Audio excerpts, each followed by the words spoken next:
Ready? Yeah. Oh, no, I'm good. All right. So to start out with, can you tell us your name and the name of your business? I'm the you. Oh, Troy. I'm Troy with I Grow Salons. And your primary goal for Salons is to do what? Help service beauty professionals as well as e-commerce brands scale their business using paid ads. Today we did a little vlog. I went around with you and we visited a salon by the name of the Barber Experience. Yep. Can you tell me a little bit about your experience at the Barber Experience? Numbers wise, like I told you earlier, it's always 10 out of 10. As I get older, so I originally discovered them on TikTok maybe back in 2021. But that was about it. I just saw their content. I didn't really do no research. And I moved to Denver, and the level of haircuts were a little bit different than Dallas. Moved back to Dallas, getting mid haircuts. I'm like, let me see if I can find that place. And I called one day, last minute, they squeezed me in, and I never looked back. Like I had never experienced nothing like that. They're not even on top of the experience. Like Tasha is like a really good barber. And she cares. She's always asking me to wax my nose, because if it's not for her asking, and she's a woman, so she understands that stuff. It's not for her asking. I'm never going to come volunteer to be in pain, but they do all of that stuff. So it's 10 out of 10. Highly recommend.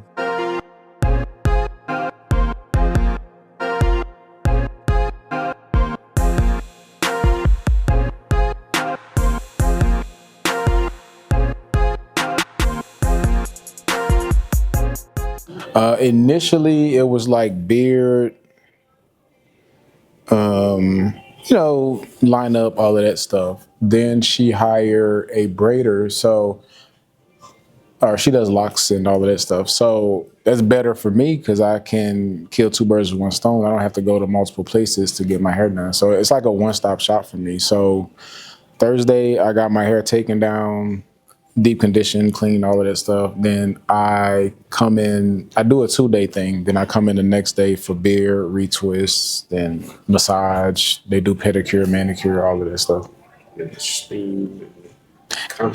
And my favorite part is they're Black. I love to support my people. So if I can give them my money, you know.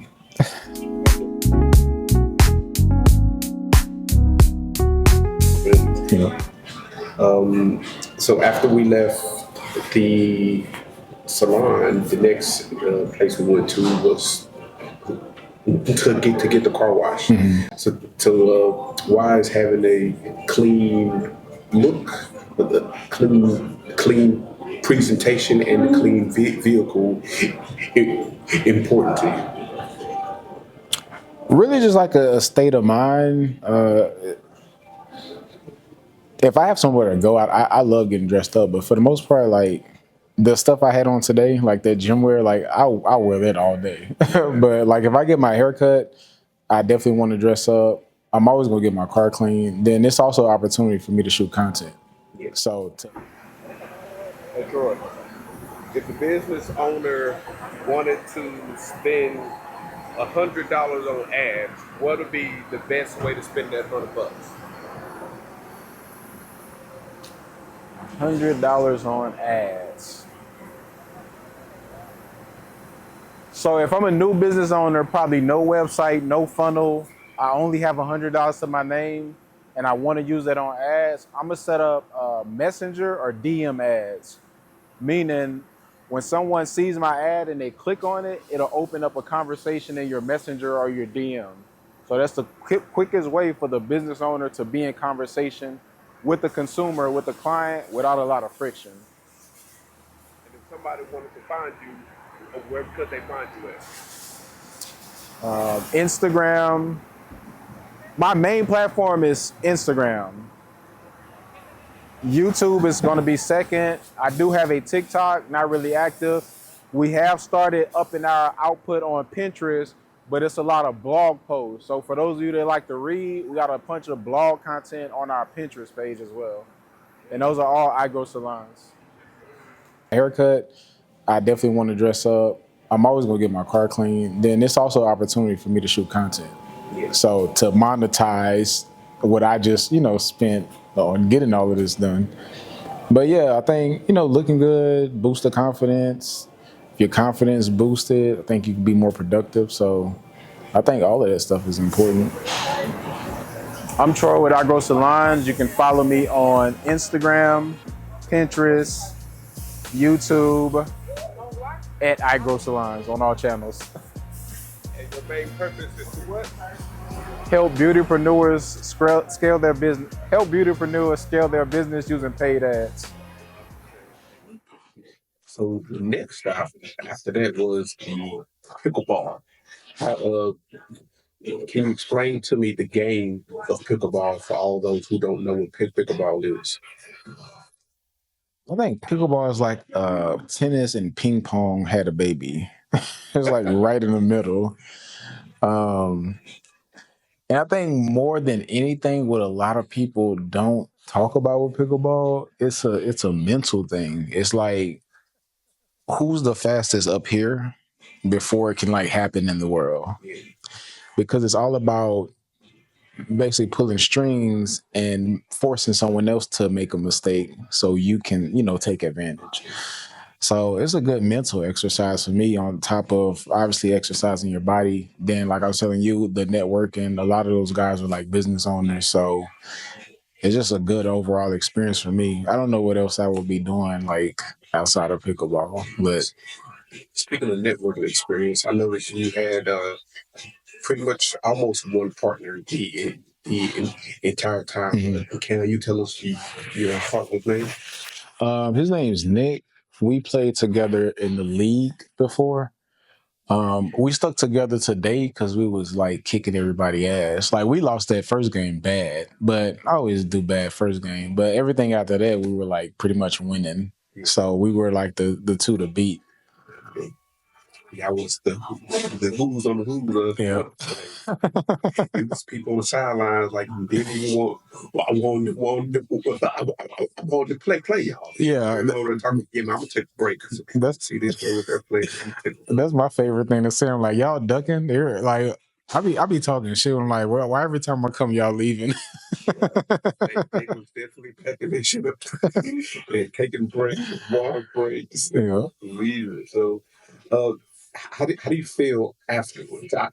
I know you say it's something you could do all day, but afterwards, like, can you describe to me the feeling you have from exercising and moving and networking and doing something that you really enjoy? Really accomplished. It'd be a thing about pickleball. A lot of people play this shit. They just skip out on the work. I was like that for a while. Like I didn't work at all. Like I would play pickleball and get home and go to sleep. I think the girl I was telling you earlier, she was trying to play from 5 to 8. And I told her I already had plans, but she was like she thought about coming now, but she had to work. It's like you got to pull yourself away from this shit to go like do real life shit. It's good though. I don't know what the fuck I'd be doing if I wasn't playing pickleball.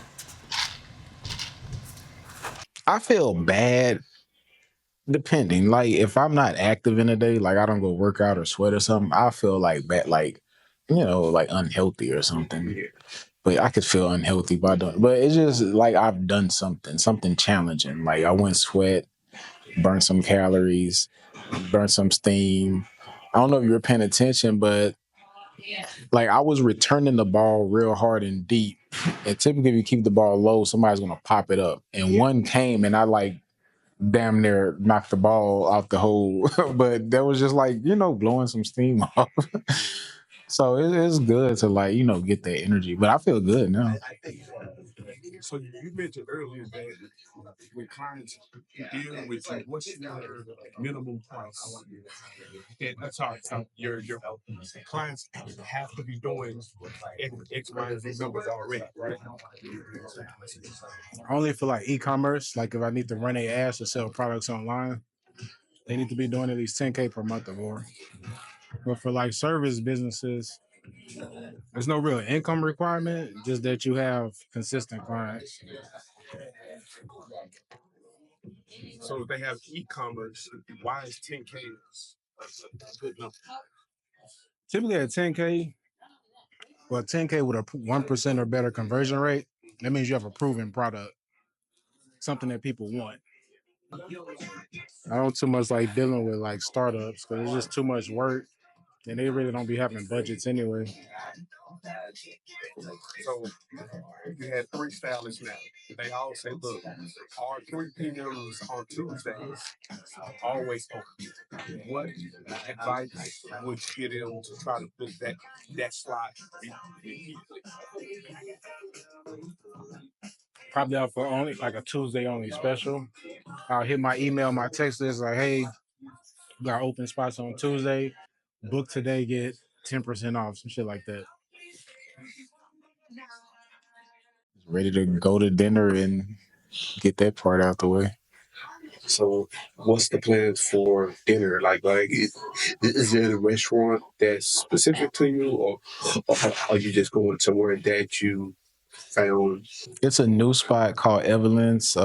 Pretty hard reservation to get at a decent time. I think on their website they gave me a 10:45, some stupid shit, but I called.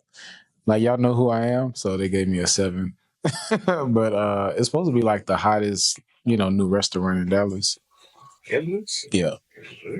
So when I'm looking at their Instagram, it's all the pretty people, they all dressed up, but like the vibe is like Hollywood, like old Hollywood on the inside. So you're supposed to come up and, show up and show out.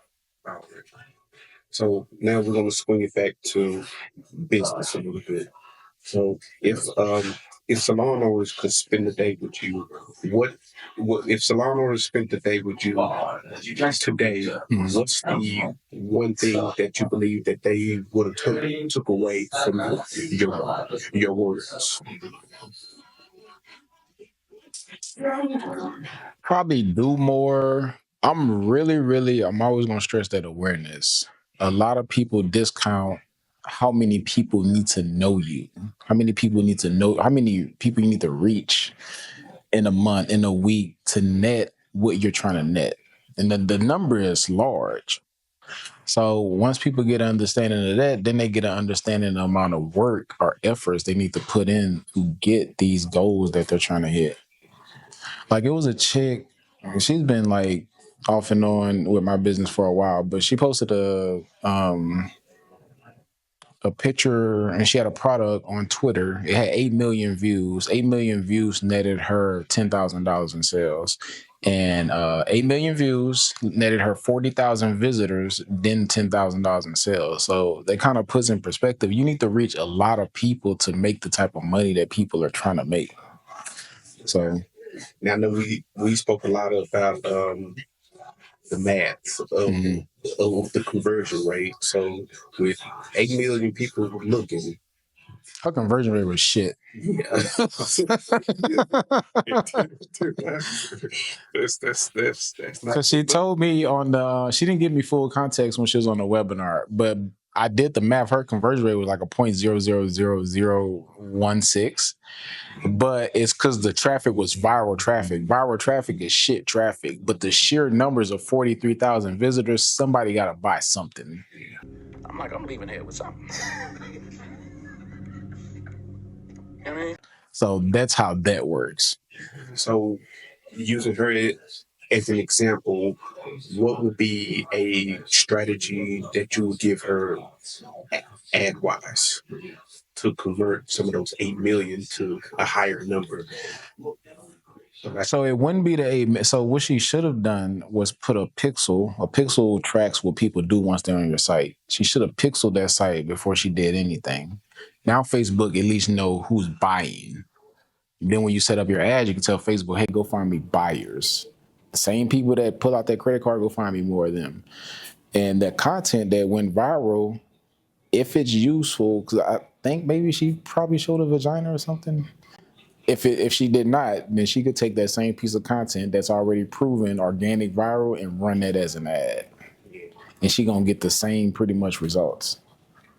But it ain't gonna be 40,000 visitors for 10K. It's probably gonna be more like 4,000 visitors for 10K, whatever the math is on that. So it's just like a gradual build up, but all of the free information is out there for you to take advantage. You just need to understand that it's gonna be work and time. A lot of people just give up too quick, way too quick. If you literally could just keep going, you make it up in your head. Like, you know what? I'm gonna do this for 3 years and without no results, without even worrying about getting paid. You had that mentality, at least like it's gonna work. But most people just check in and they want money. They don't see $100,000 in 2 weeks. They done. Yeah, 2 weeks. Like that's the mentality. Oh, I thought I was gonna be rich because it's like they'll watch somebody from afar. I had people close to me. Let me see how I say this without doxing somebody. One of my clients was doing like 300K a month.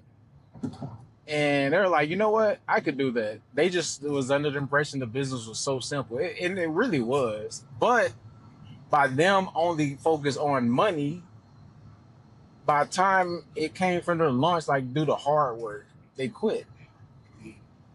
Because it was no true desire to do that other than thinking you were going to like wake up and start making $300,000. And it happens like that all the time. Alex Hormozy, he called it, I think, uninformed optimism. It's like, you're so optimistic about this opportunity, but you're also uninformed about what it really takes. And as soon as that work hits you across your face, you quit. Different story. Yeah. Now they done hop to some more shit that they thought was easy. Now they doing AI. Then they doing crypto. Then they doing weight loss teas or some shit. All of the things work with enough time, energy, effort. And marketing. Say it again. And marketing. Oh yeah. Even all of the marketing, I preach ads, but at the end of the day, this is about eyeballs and awareness. If you get your ass up at 5 in the morning and you go stamp bandit signs in the grass on every intersection every day, you will get your eyeballs. Well, it's not free, but however much a bandit sign costs. Okay, you don't have a bandit sign money. You need the absolute freest way to do this as possible. Stick a camera in your face and start making content. Get creative. For all the stylists who are watching, what's one task to start feeling that they can implement today and tomorrow to start filling those empty seats or those empty slots in in their calendars? Do they have money to spend? It's just the game. If they can use it, they can. If they can, they can. So I give you both. If you have money to spend, run ads. Mostly you're not going to have a funnel or have a booking site that allows for pixels. So you're going to be limited on the type of ads you can run. Try DM or messenger ads. They click on the ad, it opens up a conversation in DM or messenger. You close through conversation. DM ads are hit or miss because Facebook is optimizing for conversations versus when we send to a funnel, we tell Facebook optimize for bookings. So it's different. But if you can get messages cheap enough, you'll talk to enough people where somebody will book. If you don't have money, you're going to have to increase your output. So, meaning how many conversations? Remember, I said, hey, DM conversations. If it takes 25 conversations for you to get one booking, but you don't have money, you need to go manually jump in 25 people's DMs every day, not selling them, but hey, I'm such and such. I'm a local hairstylist. Do you have any questions about sew-ins, or you have any questions about braids? Or I thought you look cute. If you ever need a new hairstylist, hit me up. So getting your reps in, getting your awareness up That's a strategy too. It's free, but it takes time, and you can't have like shame or pride with that strategy. Some people don't like. A lot of people do not like jumping in DMs. It's just cold outreach. Like that's a strategy in the marketing world. If we can't run ads, we don't have money. We just jump in people's DM or email them. So for the salon owners who are ready to take their salon to the next step, next phase, what are your criteria of working with them? And where can they get you? Where can they find you in order to inquire about your services? I prefer Instagram over any channel as far as contacting me, DM. Um, and now what I've been doing is when people DM me or inquire about my services, I send them this. I've created a page on my website that basically breaks down everything, including price. So you're aware, problem aware, solution aware, aware of price. From it, because I don't like trying to like sell people through DM. Maybe I should get over that. But you are aware when you're ready. Come see me. Or maybe another thing that happens is they'll jump on a webinar. Now that they're aware of everything on that page, they jump on a webinar. It's easier to close them because I've already fed them that information. So preferably DM. As far as criteria, who my services work for best is stylists that's already doing their thing. They're already getting consistent clientele. Nobody has to tell them to create content. Nobody has to tell them fucking ring light. Like that shit. They have like 5 to 10 empty slots. That's my people. Yeah. Even if your work is good, you can have good work, but you just don't post a lot. I'll take you too. You have good. If your work is good, that means your content is good. Like just take a picture of your good work. That means your content is good. So as long as you have good content, the people that have not seen success in this are like people, especially done with you people, where they have to do the work, but we show them how to do the work. Is because they have tried to test the offer that they already don't get people for. So it's like you starting a new business from scratch. Like, let's say, okay, now you want to start rapping and you're not immediately successful because you've been doing this the whole time. So just stick with shit that you're already getting. Like people have already commended you for. Yeah. If you're known for sew-ins, don't come to me and say, hey, I want to do K-tips. K-tips is the new hot high ticket thing. And a lot of people join and they want to do K-tips. I'm like, you don't have no work, no proof that you can do this. So, but So they already got to have a proof of concept. have proof. When you're trying to get bookings, you have to sell that you can do what you're talking about. You do sew-ins? Okay, show me a sew-in that you did. Okay, that looks good. Let me book you. Now, here's the thing. If you don't have proof of the work, you still can win, but you have to adjust your price. You can't come in full price with no proof. Give me a no-brainer offer where I'm like, you know what? I'm going to try it out. That's how we approached it. When we came in the game, we had no proof, but they couldn't ignore that deal. It was 3 bundles plus install for I think like $250. This was back in like 2015. Hair by itself was just $250. Exactly. We're doing hair and like everybody was taking that deal. And we couldn't do hair. Our work sucked. But they loved that deal. Maybe we don't get returning clients, but she getting her practice in.